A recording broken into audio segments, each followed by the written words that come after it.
바퀴 외전 가이아와 시콜스키의 동거 최신화 스토리입니다. 바로 시작합니다. 1. 아흔. 서로 죽이려는 사이에서 거의 가족처럼 지내게 된 시콜스키와 가이아의 집에 겨울이 찾아왔는데요. 가이아는 야릇한 소리로 아흔이라 얼굴에 홍조를 띠며 말합니다. 교감신경에 자극이 좋아 죽어버리겠다 말하자 시콜스키는 이상한 소리를 내고 있냐고 묻는데요. 이건 코타츠라 말하고 가이아는 이것은 인물 문화의 산물이라고 말하자 시콜스키는 이 정도 추위에 그딴 거에 의지할 마음은 없다고 합니다. 가이아는 넌 지금 인생을 손해보고 있는 거라며 강요하진 않는다 하고 밥 준비를 하러 가는데요. 시콜스키는 뭔지 궁금하긴 했는지 코타츠 안에 멈출 수 없는 발을 집어넣게 됩니다.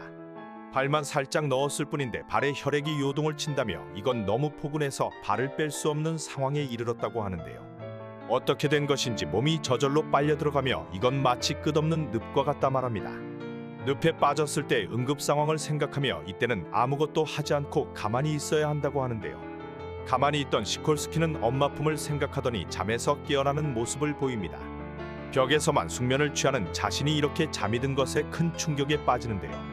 저항할 엄두조차 하지 못한 시콜스키는 저녁상이 차려지기 전까지 온몸이 빨려 들어가며 결국 온몸을 식탁에 쳐넣는 상황이 이르게 됩니다. 밥상이 차려지자 가이아와 시콜스키는 코타츠 이불 쟁탈전을 하며 이불이 찢어지고 나서야 쟁탈전은 종료되네요. 2.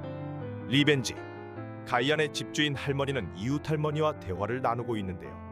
이웃집 할머니가 요통으로 걷는 것도 힘들다 말하자 집주인 할머니는 자신의 전속 안마사를 소개해주겠다며 윙크를 세려버립니다.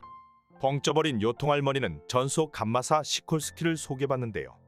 집주인 할머니가 평소처럼 부탁한다며 용돈도 잊지 않고 주겠다고 말하는 모습을 보입니다. 사형수로서 엄청난 손가락 훈련이 돼 있는 시콜스키는 미세한 틈새와 흠집, 균열까지 포착하며 탈옥이 가능한 능력을 가지고 있었는데요. 이 능력을 경혈에 적용하자 요통 할머니는 아앙하며 허리가 가벼워진 것을 넘어서 마치 허리가 사라진 게 아닌 듯한 느낌을 받아버립니다. 그 증거로 요통 할머니는 집까지 뛰어서 가는 지경에 이르렀는데요. 집주인 할머니는 이참에 가이아에게도 받아보는 게 어떠냐고 권하는데요. 자신이 한턱 쏜다며 시콜스키에게 부탁하자 시콜스키는 잠시 망설였지만 이건 리벤지의 기회라며 썩소를 짓기 시작합니다. 먼저 통증을 느끼는 경혈을 자극한 뒤 드디어 복수극의 시작인지 펀치를 날리려 하는데요. 하지만 예상외로 엄청난 속도로 가이아는 항복을 외치며 무릎을 꿇고 양손을 들어올리는데요. 깜짝 놀란 시콜스키는 간지러워 미쳐버리겠다는 가이아를 보며 리벤지 아닌 리벤지에 성공하며 묘한 쾌락을 느끼며 그날 밤 꿀잠을 자게 됩니다. 3. 미신. 도시 전설 분신사바는 50음이 적힌 종이 위에 동전을 놓고 손가락을 움직이며 신탁을 받는 개쌉소리 미신인데요.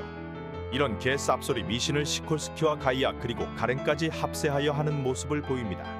가이아에게 가렌과 시콜스키는 이런 걸 믿냐며 이건 속임수가 있기 마련이라고 말하는데요. 심심풀이로 해보자는 말에 분신사바가 시작되며 한 영혼이 모습을 비추기 시작합니다.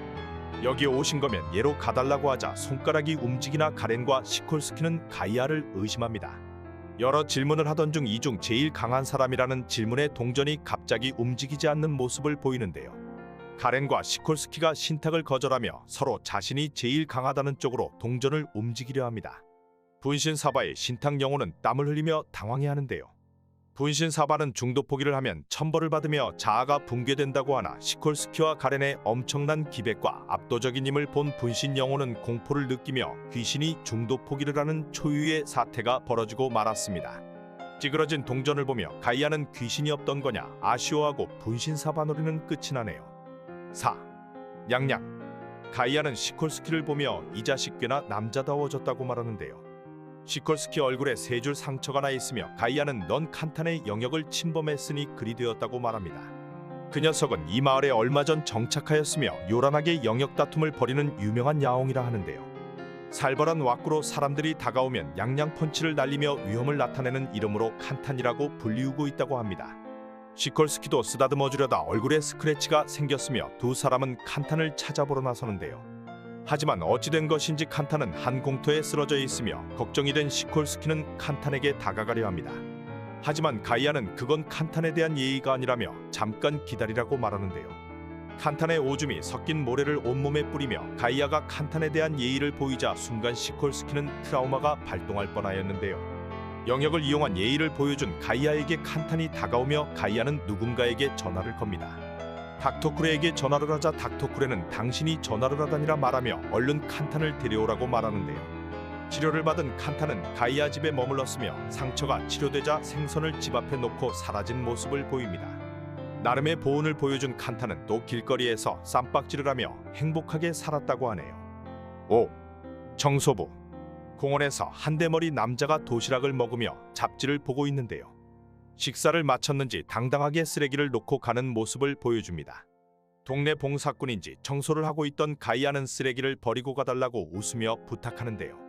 개상냥한 웃음을 보여주지만 대머리 남자는 뭐 같다며 너에게 피해가 갔냐고 입을 털기 시작합니다. 가이아는 종이 잡지는 매우 위험하다며 나무젓가락을 잡지로 베어버리는 모습을 보여주는데요. 대머리 남자는 급 상냥해지며 빤스런을 합니다. 가이아와 함께 시콜스키와 집주인 할머니도 동참을 하고 있는데요. 예상외로 시콜스키는 가정부로 일하는 어머니 밑에서 자라왔으며 그 덕인지 감옥에서도 신축처럼 깨끗하게 청소를 하는 지경에 올라섰다 말합니다. 그리고 뜬금없는 프라이드를 보이며 자신이 지울 수 없는 얼룩은 없다고 말하는데요. 가이아는 너에게 적절한 장소가 있다며 시콜스키를 데려갑니다. 바키의 집으로 데려가 버리자 시콜스키는 이게 뭔 상황이냐며 벙쪄버리는데요. 이곳은 욕설과 예술의 조합인 거리라며 가이아가 쫄았냐 묻자 시콜스키는 보람이 있겠다며 낙서를 지우기 시작합니다. 미쳐버린 청소로 바키 집 앞을 신축처럼 만들었으나 다음날 와보니 거리는 다시 낙서로 가득 차 있는 모습을 보이는데요. 바키의 원한이 가득한 이 거리는 시콜스키의 결벽증으로도 해결이 불가능하였네요.